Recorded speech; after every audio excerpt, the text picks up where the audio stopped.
ಪ್ರೀತಿಯ ಆಹ್ವಾನ. ವೇದಿಕೆಯ ಮೇಲಿರುವಂತಹ ಎಲ್ಲ ಗಣ್ಯರಿಗೆ ವಂದಿಸಿಕೊಳ್ತಾ, ಹಾಗೆ ನೆರೆದಂತಹ ಎಲ್ಲ ಸ್ನೇಹಕೂಟದ ಅಭಿಮಾನಿಗಳಿಗೆ ನಮಸ್ಕಾರಗಳನ್ನು ತಿಳಿಸ್ತಾ, ಊರ್ಮನಿ ಹಬ್ಬ ಈ ಕಾರ್ಯಕ್ರಮದಲ್ಲಿ ಬಂದು ಗ್ರಾಮೀಣ ಮಹಿಳೆಯ ಬಗ್ಗೆ ಚಿಂತನೆ ನಡೆಸ್ಕೊಡ್ಬೇಕು ಅಂತ ಭಾರತಿ ಮೈಯರು ಹೇಳಿದಾಗ ಬಹಳ ಖುಷಿ ಆಯ್ತು. ಯಾಕೆಂದರೆ ನಾನೊಬ್ಬಳು ಗ್ರಾಮೀಣ ಮಹಿಳೆಯಾಗಿ ಅದ್ರ ಬಗ್ಗೆ ಮಾತಾಡೋದು ಬಹಳ ಸೂಕ್ತ ಅನ್ನೋದು ಮತ್ತು ಬಹಳ ಖುಷಿಯ ವಿಷಯ ನನಗೆ. ಇಲ್ಲಿ ಬಂದಾಗ ತಿಳಿಯಿತು 10 ಜನ ಮಹಿಳೆಯರಿಗೆ ಸನ್ಮಾನ. ನಾನು 2015ರಲ್ಲೇ ದಶಾವತಾರಿಣಿ ಅಂತ ಹೇಳಿ ಒಂದು ಕವನ ಬರೆದಿದ್ದೆ. ನಾನು ಕೊಟ್ಟದ್ದು ನೀವು 10 ನಿಮಿಷ, ಬಂದದ್ದು 10 ಜನ ಮಹಿಳೆಯರು. ನಾನು ಬರೆದ ಕವನದ ಶೀರ್ಷಿಕೆ ಕೂಡ ದಶಾವತಾರಿಣಿ. ಹಾಗಾಗಿ ಆ ಕವನವನ್ನು ಹೇಳದೆ ನಾನು ಮಾತನಾಡಲಿಕ್ಕೆ ಹೇಳಿದ್ರೆ ಅದು ಪರಿಪೂರ್ಣ ಆಗೋದಿಲ್ಲ ಅಂತ ನನ್ನ ಭಾವನೆ. ಅಂದು ವಿಶ್ವ ಮಹಿಳಾ ದಿನ, ಅದಕ್ಕಾಗಿ ಬರೆದಂತಹ ಕವನ ಅದು. ಅಂದು ವಿಶ್ವ ಮಹಿಳಾ ದಿನ. ಯಾವ ಕಾರ್ಯವೂ ನಿಂತಿಲ್ಲ ಒಂದು ಕ್ಷಣ, ಆಕೆಗೆ ಅನುದಿನವೂ ಸುದಿನ. ಅಗ್ರಹಾರದ ಬಚ್ಚಲ ಕೊಳವಿಯಲ್ಲಿ ಬಿಳಿ ಹೊಗೆಯಾಟ, ಒಳಗೆ ಸಾರಿಸಿ ಪೂಜೆಗೆ ಅಣಿಗೊಳಿಸಿ ಹೆಸರನ್ನಿಟ್ಟಿದ್ದಾಳೆ. ಒಳಗೆ ಸಾರಿಸಿ ಪೂಜೆಗೆ ಅಣಿಗೊಳಿಸಿ ಹೆಸರನ್ನಿಟ್ಟಿದ್ದಾಳೆ. ಹಾಳೆ ತೊಟ್ಟ ಸೀರೆ ತುರುಬನ್ನೆಲ್ಲ ಬಿಗಿದು ಬುಟ್ಟಿ ಹಿಡಿದು ಹಾಳೆ ತೊಟ್ಟ ಮತ್ಸ್ಯಕನ್ನೆ ಓಡಿದ್ದಾಳೆ ಕಡಲೆಡೆಗೆ. ಹಾಲು ಸಂಘದ ಹಾಲಳೆಯುವ ಹುಡುಗಿಯ ಕಾಯಕ ಮುಗಿದಿಲ್ಲ, ಅಂತೆಯೇ ಹಾಲು ಕರೆಯುವವರದ್ದು. ಓಣಿ ಮನೆಯ ಟೀಚರ್ ಅಮ್ಮ ಹೆಗಲಿಗೆ ಬ್ಯಾಗ್ ಏರಿಸಿ ಕಾಟನ್ ಸೀರೆಯನ್ನು ನೀಟಾಗಿ ಉಟ್ಟು ಏರಿದ್ದಾಳೆ ಬಸ್ಸನ್ನು. ಮಾಡಿ ಮನೆಯ ಬ್ಯಾಂಕಿನಾಕೆ ಕುಕ್ಕರ್ ಕೂಗಿದೊಡನೆ ಧಡಾರನೆ ಬಾಗಿಲೆಳೆದು ಏರಿದ್ದಾಳೆ ಸ್ಕೂಟಿಯನ್ನು. ಕೈ ಕಾಲು ತುಟಿ ಒಡೆದ ರಸ್ತೆ ಕೆಲಸದಾಕೆ ಸಿಂಬಳುಕ್ಕಿಸುವ ಕಂದನಿಗೆ ಉಣಿಸಿದ್ದಾಳೆ ಬಿರುಕು ಮೊಲೆಯನ್ನು. ಟಕ್ ಟಕ್ ಗೋಟಡಕ್ಕೆ ಸುಲಿಯುವ ಸದ್ದು ಸಾಗಿದೆ. ಹೊಲಿಗೆ ಯಂತ್ರವು ಪದ ಹೇಳುತ್ತಿದೆ. ಗೇರು ಕಾರ್ಖಾನೆ ಹೊಗೆ ಉಗುಳುತ್ತಿದೆ. ಬೀಡಿ ಬ್ರಾಂಚು ಬಾಗಿಲು ತೆರೆದಿದೆ. ಒಳಗೆಲ್ಲ ಬಳೆಗಳ ಮೂಕ ಧ್ವನಿ ಇದೆ. ಒಳಗೆಲ್ಲ ಬಳೆಗಳ ಮೂಕ ಧ್ವನಿ ಇದೆ. ಕೊನೆಗೆ ಛತ್ರದ ಎಂಜಲೆಲೆ ಎತ್ತುವ ಮುದುಕಿಗೂ ಇಲ್ಲ ಬಿಡುವು. ಆಗಿನ ಕಾಲದಲ್ಲಿ ಬರೆದೆ ನಾನು. ಸೋನಿಯಾ, ಸಾನಿಯಾ, ಸುನೀತಾ, ಸುಧಾ, ಇಂದ್ರ, ಐಶ್ವರ್ಯ, ಮಜುಂದಾರ್ ಅಂತವರಿಗೆ ಉಂಟೆ ಸಮಯದ ಗಡುವು. ಈಗಾದರೆ ಬರಿತಿದ್ನೇನೋ ಹೆಬ್ಬಾಳ್ಕರು ಮತ್ತು ಶೋಭಾ ಕರಂದ್ಲಾಜೆ ಇವರಿಗೆಲ್ಲ ಉಂಟ ಸಮಯದ ಗಡುವು ಅಂತ ಹೇಳಿ. ಹಾಗೆ ರುಕ್ಮಿಣಿ ವಸಂತ್ ಅವರಿಗೂ ಎಲ್ಲ ಉಂಟ ಸಮಯದ ಗಡುವು ಅಂತ ಬರಿತಿದ್ನೇನೋ. ಹೀಗೆ ಬರಿತಾ ಕೊನೆಗೆ ಹೇಳ್ತೇನೆ, ನಾವೆಲ್ಲ ಮುಟ್ಟಿದ್ದೇವೆ ಮೆಟ್ಟಿ ನಿಂತಿದ್ದೇವೆ ಜಗವನ್ನು, ಜೀವನವನ್ನು ಮುಟ್ಟಿದ್ದೇವೆ ಅವರವರ ಸಣ್ಣ ದೊಡ್ಡ ಗುರಿಗಳನ್ನು. ಮುಟ್ಟಿದ್ದೇವೆ ಅವರವರ ಸಣ್ಣ ದೊಡ್ಡ ಗುರಿಗಳನ್ನು. ಅಂದು ವಿಶ್ವ ಮಹಿಳಾ ದಿನ. ಯಾವ ಕಾರ್ಯವೂ ನಿಂತಿಲ್ಲ ಒಂದು ಕ್ಷಣ. ನೆರೆದಂತಹ 10 ಮಹಿಳೆಯರು ಅಥವಾ ನಾವೆಲ್ಲರೂ ಈ ಕ್ಷಣದವರೆಗೂ ನಮ್ಮ ಯಾವ ಕೆಲಸವನ್ನು ನಿಲ್ಲಿಸಿ ಬಂದವರಲ್ಲ. ನಿಲ್ಲಿಸಿ ಬಂದದಿದ್ರು ಆಮೇಲೆ ಹೋಗಿ ನಾವು ಅದನ್ನು ಮತ್ತೆ ನಮ್ಮ ಮನೆ, ನಮ್ಮ ಬದುಕು, ನಮ್ಮ ಜೀವನ ಅಂತ ಹೇಳಿ ಮತ್ತೆ ಅದನ್ನು ಕಟ್ಟಿಕೊಳ್ಳಲಿಕ್ಕೆ ಹೋರಾಡ್ತಾ ಇರುವವರು. ಅದನ್ನು ಹೋರಾಟ ಅಂತ ತಿಳಿಯದೆ ಸಂಭ್ರಮದಿಂದ ಬದುಕುವುದಿದೆಯಲ್ಲ, ಆ ಸಂಭ್ರಮ ಇವತ್ತಿನ ದಶಮ ಸಂಭ್ರಮ ಅಂತ ನಾನು ಅಂದ್ಕೊಳ್ತೇನೆ.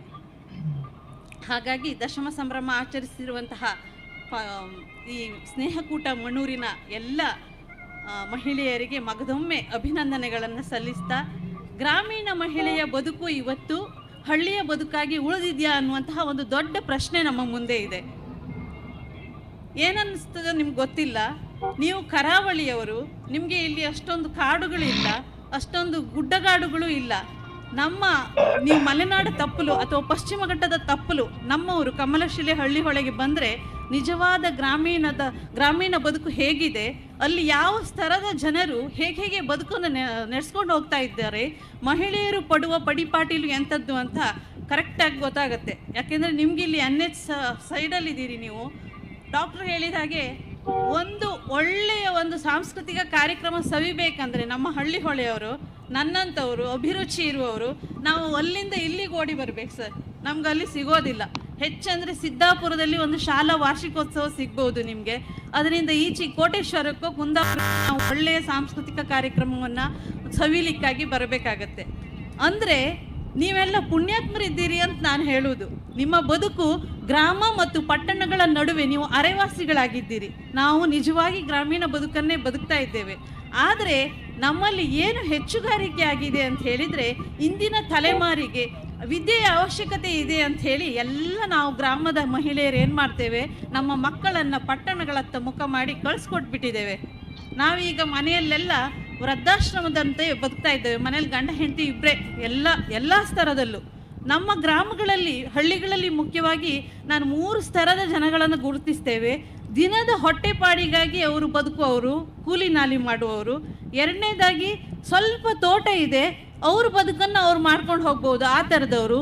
ಮೂರನೇವರು ಕೈ ಕಾಲು ಏನು ಕೆಸರು ಮಾಡ್ಕೊಳ್ಳದೆ ಆಳು ಕಾಳುಗಳನ್ನು ಇಟ್ಕೊಂಡು ಅಮೇರಿಕದ ಬದುಕಿನಂತೆ ಏನು ಅಮೇರಿಕದವ್ರು ಬದುಕ್ತಾರೆ ಆ ರೀತಿ ಬದುಕುವ 3 ಸ್ತರದ ಜನರು ನಮ್ಮ ಹಳ್ಳಿಗಳಲ್ಲಿ ಇವತ್ತಿದ್ದಾರೆ. ಇವತ್ತೇನು ಹೊಟ್ಟೆಪಾಡಿಗಾಗಿ ದುಡಿತಾರೆ ನೋಡಿ, ದಿನದ ಕೂಲಿ ಮಾಡಿಕೊಂಡು ಅವರು ನಿಜವಾದ ಹಳ್ಳಿಯ ಬದುಕನ್ನೇ ಬದುಕ್ತಾ ಇದ್ದಾರೆ. ಅವ್ರೇನು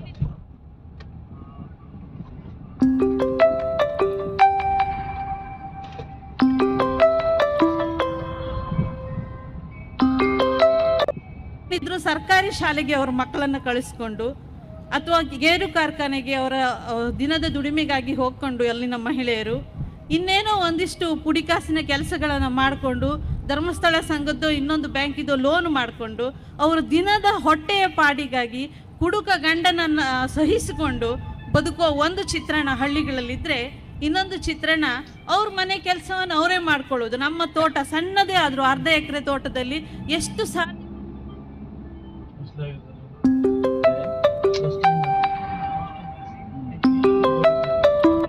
ಸಾಧ್ಯವೋ ಅಷ್ಟು ಬೆಳೆಯನ್ನು ಬೆಳ್ಕೊಂಡು ಭತ್ತದ ಕೃಷಿ ಮಾಡಿಕೊಂಡು ಗಂಡ ಹೆಂಡತಿ ಹೆಗಲಿಗೆ ಹೆಗಲಾಗಿ ದುಡಿದು ಅವರ ಜೀವನವನ್ನು ನಿರ್ವಹಿಸುವಂತಹ ಒಂದು ಚಿತ್ರಣ ನಮ್ಮ ಹಳ್ಳಿಗಳಲ್ಲಿದೆ. ಇನ್ನೊಂದು ದೊಡ್ಡವರ ಚಿತ್ರಣ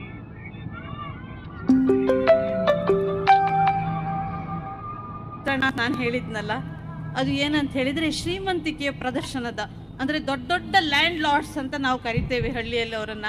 ಅವ್ರು ಹೇಗಂತ ಹೇಳಿದ್ರೆ ಅವ್ರ ಮನೇಲಿ ನಿತ್ಯವೂ 10 ಆಳಕ್ಕಿಂತ ಕಡಿಮೆ ಆಳಿರೋದಿಲ್ಲ, 10 ಆಳು ಖಂಡಿತ. ಅವ್ರಿಗೆ ಅಡುಗೆ ಮಾಡಿ ಹಾಕ್ಲಿಕ್ಕೆ ಒಂದು ಜನ ಇರ್ತಾರೆ. ಎಲ್ಲೆಲ್ಲಿ ನೋಡಿದ್ರು ದೂರದ ಕಣ್ಣುಗಳು, ಅಂದ್ರೆ CC ಕ್ಯಾಮರಾಗಳಿರುತ್ತೆ. ಈ ತರದ ಒಂದು ಪಾಶ್ ಮತ್ತು ಏನು ಯಾಂತ್ರೀಕರಣದ ಬದುಕಿನಲ್ಲಿ ಹಳ್ಳಿಯ ಜೀವನ ನಡೀತಾ ಇದೆ. ಈ ದೂರದ ಕಣ್ಣಿನ ಒಂದು ಚಿತ್ರಣವನ್ನ ಹಳ್ಳಿಗಳಲ್ಲಿ ಅದು ಬಂದಿರೋದ್ರಿಂದ ಏನಾಗಿದೆ ಅಂತ ಹೇಳಿ ನನ್ನ ಮಾತು ಮುಗಿಸ್ತೇನೆ ನಾನು. ಯಾಕೆಂದ್ರೆ ಸಮಯದ ದಾನ ಮಾಡಬೇಕು ಅಂತ ಆಗ್ಲೇ ಹೇಳಿ ಆಗಿದೆ ಡಾಕ್ಟ್ರು. ಒಂದು ದೊಡ್ಡವ್ರ ಮನೆಗೆ ಒಂದು ಹುಡುಗಿನ ಮದುವೆ ಮಾಡಿ ಕೊಟ್ಟರು. ಕಾರವಾರ ಬದಿ ಹುಡುಗಿ ನಮ್ಮ ಕಡೆ ಬಂದಿದ್ದಾಳೆ. ಅವಳು ಹೇಳ್ತಾಳೆ, ನನಗೆ ಏನು ಸ್ವಾತಂತ್ರ್ಯ ಇಲ್ಲ ಅಂತ ಹೇಳಿದರೆ, ಅಮೆರಿಕದಲ್ಲಿರುವ ಮಗನಿಗೆ ಇಲ್ಲಿನ CC ಕ್ಯಾಮರಾದಲ್ಲಿ ಏನಾಗ್ತದೆ, ನಮ್ಮ ಮನೆಯ ವರ್ತಮಾನಗಳು ಹೋಗ್ತವೆ. ನಾನೊಂದು ಡ್ರೆಸ್ ಚೇಂಜ್ ಮಾಡಬೇಕಾದ್ರೂ ನನಗೆ ಇವತ್ತು ಆತಂಕ ಶುರುವಾಗಿದೆ. ಅಂದರೆ ಅಷ್ಟು ಸ್ವಾತಂತ್ರ್ಯವನ್ನು ಕಸಿದುಕೊಳ್ತಾ ಇದೆ ನಮ್ಮ ಹಳ್ಳಿಯ ಬದುಕು ಕೂಡ. ಇನ್ನೊಂದು ಏನಂತ ಹೇಳಿದರೆ, CC ಕ್ಯಾಮರಾ ಹಾಕಿದ್ದು ಯಾರೋ ಕಳ್ಳರು ಬರ್ತಾರೋ ಏನೋ ಅಂತ ಹೇಳಿ ನಮ್ಮ ಹಳ್ಳಿ ಕಡೆ. ಆದರೆ ಹಳ್ಳಿಯ ಕಡೆ ಇವತ್ತಿಗೂ ಗುಸುಗುಸು ಪ್ರೇಮ ಸಲ್ಲಾಪಗಳು ಅಲ್ಲಲ್ಲಿ ಇದೆ. ಕತ್ತಲಾಗುವಾಗ ಅವರು ಇವರು ಆಚೆ ಈಚೆ ಪುಸ್ತಕನೇ ಹೋಗುವುದು ಅಂತ ASN ಹೆಬ್ಬಾರ್ ನನ್ನ ಮಾತಾಡ್ತಾರೆ. ಅಂಥವು ಕೂಡ ಸರಿಯಾಗಿ ದಿನ ಅಮ್ಮನಿಗೆ ಅದನ್ನು ನೋಡುವಂತಹ ಒಂದು ದುರ್ಗತಿಯೂ ಬಂದಿದೆ. ಆಗ ಅಮ್ಮ ಹೇಳ್ತಾಳೆ, ದಯವಿಟ್ಟು ಇದೊಂದು ಫೋನ್ ಮಾಡಿ ಅಲ್ಲಿ ಯಾರು ಬಂದ್ರು ಕಾಣಮ್ಮ, ನೀನೊಂಚೂರು ತೋಟದ ಬದಿ ಹೋಗಂತ ಹೇಳಬೇಡಿ, ನನಗೆ ಈ CC ಕ್ಯಾಮರಾದ ರಗಳಿಯೇ ಬೇಡ, ತೆಗೆದು ಹಾಕಿ, ನಾನು ಸ್ವಚ್ಛಂದವಾಗಿ ಬದುಕಲು ಇಷ್ಟಪಡ್ತೇನೆ, ಅವರವ್ರ ಪಾಡಿಗೆ ಬದುಕೊಂಡಿರಲಿ ಅನ್ನಂತ ಹೇಳುವಂತಹ ಗರತಿಯರು ಇವತ್ತು ನಮ್ಮ ಹಳ್ಳಿಗಳಲ್ಲಿ ಇದ್ದಾರೆ. ಇದು ನಗಲಿಕ್ಕೆ ಒಂದು ಸಣ್ಣ ತುಣುಕಾಗಬಹುದು, ಆದರೆ ಈ ಬಗ್ಗೆಯೂ ನಾವು ಗಂಭೀರವಾಗಿ ಯೋಚಿಸಬೇಕಾದಂತಹ ಅನಿವಾರ್ಯತೆ ಇದೆ. ಯಾಕೆಂದರೆ ನಂಬಿಕೆಗಳು ನಶಿಸುತ್ತಾ ಇದೆ ಅಂತ ಹೇಳಲಿಕ್ಕೆ ಈ CC ಕ್ಯಾಮರಾ ಒಂದು ದೊಡ್ಡ ಉದಾಹರಣೆ ಅಂತ ನಾನು ಅಂದ್ಕೊಳ್ತೇನೆ. ಹಳ್ಳಿಯಲ್ಲಿ ಸಂಬಂಧಗಳು ಸಡಿಲಾಗಲಿಕ್ಕೆ, ನಂಬಿಕೆಗಳು ನಶಿಸ್ತಾ ಹೋಗಲಿಕ್ಕೆ, ಗ್ರಾಮೀಣ ಬದುಕಿನಲ್ಲಿ ಒಂಥರ ಸ್ವಾತಂತ್ರ್ಯವೇ ಇಲ್ಲದೆ ಅದೊಂಥರ ಮೋಹದ ಥರ ಆಗಲಿಕ್ಕೆ ಈ ಎಲ್ಲ ಯಾಂತ್ರೀಕರಣದ ಜಗತ್ತು, ನಗರೀಕರಣದತ್ತ ನಾವು ಮುಖ ಮಾಡ್ತಾ ಇರೋದು ಮತ್ತು ಜಾಗತೀಕರಣದತ್ತ ನಾವು ತೆರೆದುಕೊಂಡಿರುವುದು ಕೂಡ ಹಳ್ಳಿ ಬದುಕಿನ ವಿನಾಶದತ್ತ ಮತ್ತು ಶ್ರಮ ಸಂಸ್ಕೃತಿಯ ಅವನತಿಗೆ ಇದೆಲ್ಲ ಪ್ರಮುಖವಾದ ಕಾರಣ ಆಗ್ತದೆ. ಅದರಿಂದ ನನಗೆ ಅನಿಸೋದು, ನನ್ನ ಮರಿಮಗು ಹಳ್ಳಿ ಅಂತ ಯಾವುದು ಕೇಳಿದರೆ ಅಥವಾ ಹಳ್ಳಿಯ ದಿನಚರಿ ಹೇಗಿರುತ್ತೆ ಅಂತ ಕೇಳಿದರೆ ಇವತ್ತಿನ ಯೂಟ್ಯೂಬನ್ನೇ ನಾವು ತೋರಿಸಬೇಕಾದಂತಹ ಪರಿಸ್ಥಿತಿ ಬಂದು ನಿಲ್ಲತ್ತೆ ಅನ್ನೋದರಲ್ಲಿ ಯಾವುದೇ ಸಂಶಯ ಇಲ್ಲ. ಒಂದು ಇತ್ತೀಚೆಗೆ ಬಂದಂಥ ಒಂದು ರೀಲ್ಸ್ ಬಗ್ಗೆ ಹೇಳಲೇಬೇಕು ನಾನು. ನಾವು ಮನೆಯಲ್ಲಿ ವಾಷಿಂಗ್ ಮಿಷನ್ ತಂದಾಗಿದೆ ಈಗ ಹಳ್ಳಿಯವರು. ಅರಿಲಿಕ್ಕೆ, ಕಡಿಲಿಕ್ಕೆ ಎಲ್ಲದಕ್ಕೂ ಮಿಷನ್ಗಳಿವೆ. ಇದನ್ನು ಹೇಗೆ ಅಸ್ತ್ರ ಮಾಡ್ಕೊಂಡಿದ್ದಾರೆ ಪಟ್ಟಣದವರು ಅಂತ ಹೇಳಿದರೆ, ಮೊನ್ನೆ ಒಂದು ಕಡೆ ನಾನು ನೋಡಿದೆ, ಒಂದು 40 ಹೆಂಗಸರನ್ನು ಒಂದಿಷ್ಟು ದೊಡ್ಡ AC ಹಾಲಲ್ಲಿ ಕೂರಿಸ್ಕೊಂಡು ಒಂದಿಷ್ಟು ದೊಡ್ಡ ಶಾಲನ್ನು ಕೊಟ್ಟು ಅವ್ರ ಕೈಯಲ್ಲಿ ಬಟ್ಟೆ ಒಗೆಸುವಂತಹ ಆ್ಯಕ್ಷನ್ ಮಾಡಿಸ್ತಾಳೆ ಟೀಚರ್.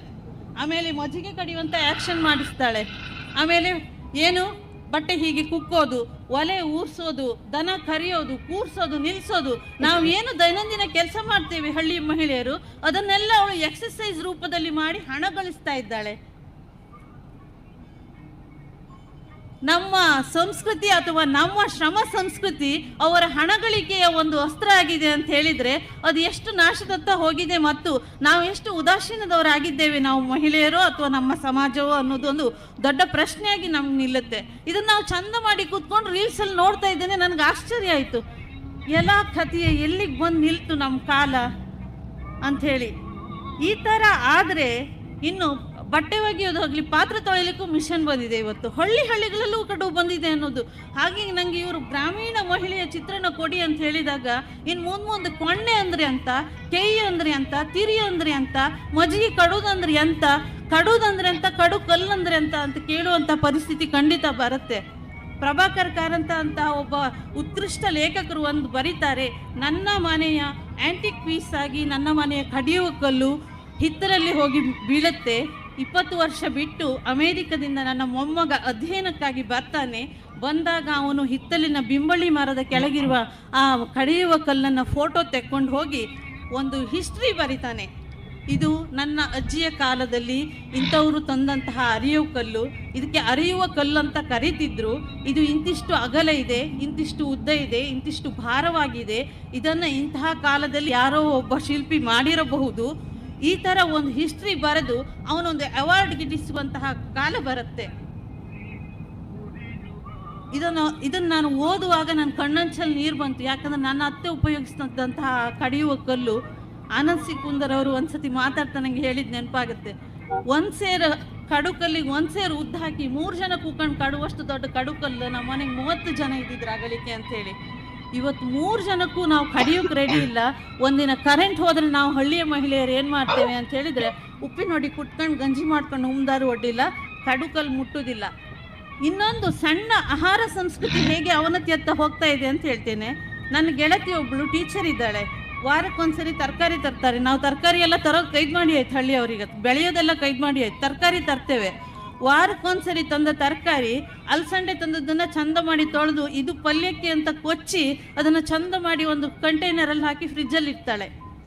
ತೊಂಡೆಕಾಯಿ ತಂದರೆ ಇದು ಹುಳಿಯೇ ಮಾಡೋದು ಅಂತ ಹೇಳಿ ಅದನ್ನು ತೆಗೆದು ಎಲ್ಲ ವಾರದ ತರಕಾರಿ ಏನು ಬಂದಿದೆ ಅದಷ್ಟನ್ನು ಅದೇ ದಿನ ವಿಲೇವಾರಿ ಮಾಡಿ ಡಬ್ಬದಲ್ಲಿ ಹಾಕಿ ಫ್ರಿಜ್ಜಲ್ಲಿ ಇಟ್ಟು ಅದಕ್ಕೆ ಬೇಕಾದ ಬೇಳೆಯನ್ನು ಬೇಯಿಸಿ ಫ್ರಿಜ್ಜಲ್ಲಿಟ್ಟು ಎಷ್ಟು ಹೊತ್ತಿಗೆ ಅಡುಗೆ ಬೇಕು 10 ನಿಮಿಷದಲ್ಲಿ ಫಟಾಫಟ್ ಅಡುಗೆ ಮಾಡಿ ಊಟ ಮಾಡಿ ಇವತ್ತಿನ ಅಡುಗೆ ಮುಗೀತು, ಹೊಟ್ಟೆ ತುಂಬಿತು ಅಂತ ಹೇಳುವಂತಹ ಕಾಲಘಟ್ಟಕ್ಕೆ ನಾವು ಗ್ರಾಮೀಣ ಮಹಿಳೆಯರು ಬಂದು ನಿಂತಾಗಿದೆ. ಇದು ನಮ್ಮ ಆರೋಗ್ಯವನ್ನು ಮತ್ತು ಆಹಾರದ ಸಂಸ್ಕೃತಿಯನ್ನು ಎಲ್ಲಿಗೆ ಕೊಂಡೊಯ್ತಿದೆ ಅನ್ನೋದನ್ನು ಕೂಡ ನಾವೆಲ್ಲ ಚಿಂತಿಸಬೇಕಾಗಿದೆ. ಬರೀ ಜನಪದ ಸಾಹಿತ್ಯ, ಗಾದೆ, ಇಲ್ಲಿನ ಶ್ರಮ ಸಂಸ್ಕೃತಿ ಇವಷ್ಟೇ ಉಳಿದ್ರೆ ಸಾಕಾಗೋದಿಲ್ಲ.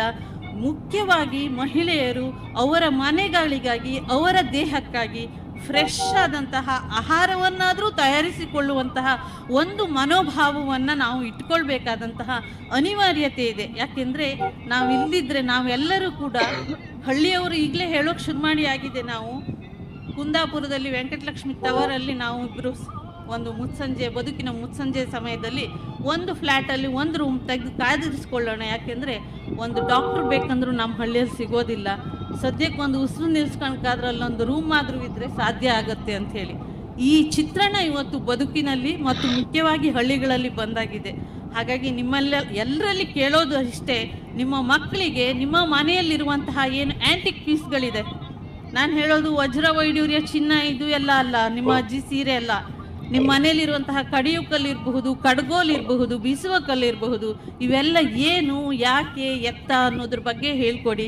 ಅದರ ಹಿಂದಿನ ಕತೆಗಳು, ಅದಕ್ಕಾಗಿ ಅಜ್ಜಿ ನೇಯ್ದಂತಹ ದೊಡ್ಡ ದೊಡ್ಡ ಹಾಡುಗಳು, ಮತ್ತು ನಮ್ಮ ಬೆಳಿಗ್ಗೆಯಿಂದ ಸಂಜೆವರೆಗೆ ನಮ್ಮ ದಿನಚರಿ ಹೇಗಿತ್ತು, ಸಂಜೆ ಆಗುವಾಗ ಭಜನೆ ಮಾಡೋದು. ಇವತ್ತು ಮನೇಲಿ ಭಜನೆ ಮಾಡ್ತಾರೋ ಇಲ್ಲಯೋ, ತಾಳ ಹಿಡ್ಕೊಂಡು ಗುಂಪಾಗಿ ಭಜನೆ ಮಾಡುವಂತಹ ತಂಡಗಳು ನಮ್ಮ ಒಟ್ಟಿಗಿದೆ. ಆ ಭಜನೆಗಳು ಮನೆಯಲ್ಲಿ ಆಗ್ತಾ ಇವೆಯೋ ಇಲ್ವೋ ಅನ್ನುವುದು ಒಂದು ಪ್ರಶ್ನೆ ನನ್ನ ಮುಂದಿದೆ. ಮೊದಲು ಹಳ್ಳಿಗಳಲ್ಲಿ ಸಂಜೆ ಆಗ್ತಿದ್ದಂತೆ ಗಂಟೆ ಬಡಿದು ಭಜನೆ ಮಾಡೋದು ಇದೆಲ್ಲ ಕ್ರಮ ಇತ್ತು. ಇವತ್ತು ಮಹಿಳೆಯರೆಲ್ಲ ಗುಂಪು ಕಟ್ಕೊಂಡು ಒಬ್ರೊಬ್ರು ಮನೆಗೆ ಹೋಗಿ ಮಾಡೋದ್ರಿಂದ ಅದು ಮನೆಗಳಲ್ಲಿ ಭಜನೆ ನಿಂತು ಹೋಗಿದೆ ಅನಿಸುತ್ತೆ. ಮತ್ತು ನಮ್ಮ ಸನಾತನ ಸಂಸ್ಕೃತಿಯಲ್ಲಿ ಎಷ್ಟೆಷ್ಟು ಆಚಾರ ವಿಚಾರಗಳಿದೆ, ಅದು ಹಳ್ಳಿಗರು ಮಾಡ್ಕೊಂಡು ಬರುವುದು ಅಂತ ಹೇಳಿ ಫಿಕ್ಸೆಡ್ ಆಗಿದ್ದವು, ಅವುಗಳೆಲ್ಲ ಕೂಡ ಅವನತಿಯತ್ತ ಸಾಗ್ತಾ ಇದೆ. ಅದರಿಂದ ಇದು ಚಿಂತಿಸಲಿಕ್ಕೆ ಸಕಾಲ. ಆ ಚಿಂತನೆಗೆ ಇವತ್ತಿನ ಚಾವಡಿಯಲ್ಲಿ ನನಗೆ ವೇದಿಕೆಯನ್ನು ಕಲ್ಪಿಸಿಕೊಟ್ಟದ್ದಕ್ಕೆ ಮಗದೊಮ್ಮೆ ನಿಮಗೆಲ್ಲರಿಗೂ ನಾನು ಅಭಿನಂದನೆಗಳನ್ನು ಮತ್ತು ಆಭಾರಿಯಾಗಿದ್ದೇನೆ ಅಂತ ತಿಳಿಸ್ತಾ, ಕೊನೆಯದಾಗಿ ಒಂದು ಮಾತು, ನಾವೆಲ್ಲ ಹೇಗೆ ಬದುಕಬೇಕು ಅಂಥೇಳಿ ದನವನ್ನು ನೋಡಿ ಕಲ್ತ್ಕೋಬೇಕಂತೆ. ಅದು ನನ್ನ ಅಮ್ಮ ಹೇಳುದು, ನೀನು ಎಲ್ಲಿ ಹೋದರೂ ಇದೊಂದು ಹಾಡು ಹೇಳದೆ ಬರಬೇಡ ಮಗ ಅಂಥೇಳಿ. ಅದರಿಂದ ಅದೊಂದು ಹಾಡು ಹೇಳಿಯೇ ನಾನು ಮುಗಿಸ್ಕತ್ತ. ಹೇಗಂತ ಹೇಳಿದರೆ, ಹಸುವಿನಂತೆ ಬದುಕಿರ್ಬೇಕಂತೆ. ಹಾಲಾದೆ ಕರೆದರೆ, ಮೊಸರಾದೆ ಹೆತ್ತರೆ, ಮೇಲ್ಕೆನೆಯ ಕಡೆದರೆ ಬೆಣ್ಣೆಯಾದೆ, ಮೇಲಾದ ತುಪ್ಪ ಕಾಸಿದರೆ ನಾನಾದೆ, ನೀನಾರಿಗಾದೆಯೋ ಎಲೆ ಮಾನವ, ಹರಿಹರಿ ಗೋವು ನಾನು. ಹಾದಿ ಬೀದಿಯಲ್ಲಿರುವ ಕಸದ ಹುಲ್ಲನು ಮೆಂದು ಬಂದು ಮನೆಗೆ ನಾನು ಅಮೃತವ ನೀವೇ, ಅದನುಂಡು ನಮಗೆರಡು ಬಗೆವ ಮಾನವ ನೀನು, ನೀನಾರಿಗಾದೆಯೋ ಎಲೆ ಮಾನವ, ಹರಿಹರಿ ಗೋವು ನಾನು.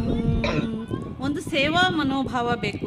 ಹಸು ಹಾಲು ಕೊಡುತ್ತೆ, ಹಾಲು ಒಂದು ದಿನಕ್ಕೆ ಕೆಡುತ್ತೆ, ಚೆನ್ನಾಗಿ ಕಾಸಿಟ್ರೆ 2 ದಿನ ಉಪಯೋಗಿಸ್ಬಹುದು. ಅದಕ್ಕೊಂಚೂರು ಹೆಪ್ಪಾಕಿ ಮೊಸರು ಮಾಡಿದರೆ 3-4 ದಿನ, ಅದನ್ನು ಕಡೆದು ಬೆಣ್ಣೆ ತೆಗೆದ್ರೆ 1 ವಾರ ಚಂದವಾದ ಶುದ್ಧವಾದ ಬೆಣ್ಣೆ ಇಟ್ಬಹುದು. ಅದನ್ನು ಚಂದ ಮಾಡಿ ತುಪ್ಪ ಮಾಡಿದರೆ 1-6 ತಿಂಗಳು ಒಳ್ಳೆಯ ತುಪ್ಪ ಸಿಗುತ್ತೆ.